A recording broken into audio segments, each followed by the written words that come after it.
Me diz uma coisa, você já teve um Corsa? Sabia que o Corsa foi relançado na Europa em 2020 e poderá vir para o Brasil? Nesse vídeo, além de mostrar esse carro, te falarei do facelift de meia-vida que poderá desembarcar no Brasil a partir de 2023. Para você que não sabe, a sexta geração do modelo, que foi lançado em 2019, fez um enorme sucesso. Essa sexta geração do Opel Corsa é baseada na plataforma do Peugeot 208, possuindo apenas versões com 5 portas e 4,6 metros de comprimento. Aproveitando a tendência mundial, inclusive já possui uma versão 100% elétrica, produzida em massa, chamada Corsa E. Essa opção responde por quase um quarto das vendas do modelo. A Opel também oferece um modelo bastante divertido, o Rally Corsa E, numa versão elétrica esportiva para a estrada. O Corsa F, como também é chamado, ultrapassou a marca de 11 milhões de Corsas produzidos em janeiro de 2022. Esse sucesso europeu ganhou um novo fôlego e ficou ainda mais bonito. A Opel é muito conhecida por aqui. Caso você não saiba, ela fabricou carros que até hoje são sinônimos de durabilidade, qualidade e conforto. Esses modelos são o Astra e o Vectra. E o Opel Corsa, será que desembarca aqui no Brasil? Todos estão numa grande expectativa, e eu venho contar detalhes dessa máquina que promete surpreender. A projeção do que pode ser o Corsa 2023 está bastante luxuosa e tecnológica.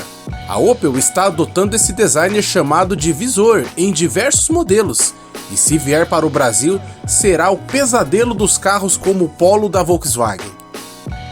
Essa nova identidade atualmente já está presente em quase todos os modelos da marca e possui uma grade em black piano integrada aos faróis Full LED.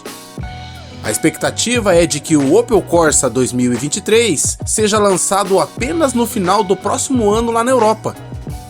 Como é possível notar, nas projeções feitas pelo site Motor.es e pela revista francesa Automoto.com, as mudanças do novo Corsa 2023 ficarão concentradas na dianteira e apresenta essa grade, muito estilosa.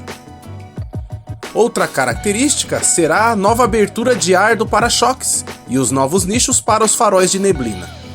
Visto de lado, ficará muito parecido com o modelo atual, apenas com novas rodas de liga leve de 17 polegadas. Na traseira, serão esperadas pequenas alterações como novas lanternas do tipo 3D, que ficaram semelhante ao do Opel Astra. A tampa do porta-malas e o para-choque também sofreram uma leve atualização. O interior do Opel Corsa 2023 também sofrerá mudanças consideráveis.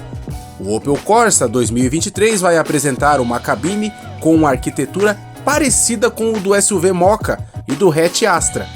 Uma aparência muito mais moderna e minimalista, marcada por duas generosas telas unidas. A da esquerda, que é o cluster digital, configurável, e a da direita, que exibe os recursos do sistema multimídia. Tudo indica que o Corsa perderá a alavanca de câmbio, adotando apenas um botão para selecionar as marchas. Muito interessante, não é verdade? Com certeza merece o seu like. E tem mais! Se você gosta de ficar bem informado, aproveite e se inscreva no canal. Dessa forma você não vai perder nenhuma novidade do mundo automobilístico. Já se inscreveu? Maravilha! Agora que você já se inscreveu no canal, continuo te mostrando a cabine do novo Opel Corsa 2023. Seu interior terá várias partes forradas com materiais de toque suave, além de couro e detalhes em alumínio. Também teremos novidades nos motores do novo Opel Corsa 2023. A principal novidade do Opel Corsa 2023 ficará para a eliminação das versões com o motor a diesel. O carro passará a ser oferecido apenas com motor a gasolina 1.2, que conta com versões aspiradas e turbo, com níveis de potência que são de 75 até 130 cavalos. Agora, na sua versão 100% elétrica, chamada de Corsa E, teremos sua autonomia ampliada para mais de 400 km, com uma potência que ficará na faixa dos 136 cavalos. Na Europa, o Opel Corsa é o principal concorrente de carros como Volkswagen Polo, Hyundai i20 e Renault Clio, além do seu irmão de plataforma Peugeot 208. Agora fica uma pergunta, e será que o Corsa voltará ao Brasil? Com certeza seria um sonho de consumo. O Corsa, que durante décadas foi um dos carros mais vendidos do Brasil, até hoje é um dos mais vendidos no mercado de usados. Durante um tempo, especulou-se que os carros da marca alemã Opel poderiam voltar ao Brasil importados. E existe uma chance muito grande disso acontecer, que seria utilizando a rede de revendas da PSA, que atualmente são responsáveis pelas marcas Peugeot e Citroën. Lembrando que a marca Opel passou em 2017 da GM para o grupo PSA, que por sua vez agora vem sendo gerenciado pela Stellantis do grupo Fiat. Me diga aí nos comentários o que você achou do novo Opel Corsa 2023. Caso você tenha esquecido, aproveite também e se inscreva no canal para não perder nenhuma novidade do mundo automobilístico. Vou deixar aqui nos cards vários vídeos interessantes do mundo automobilístico. Me despeço por aqui e até o próximo vídeo.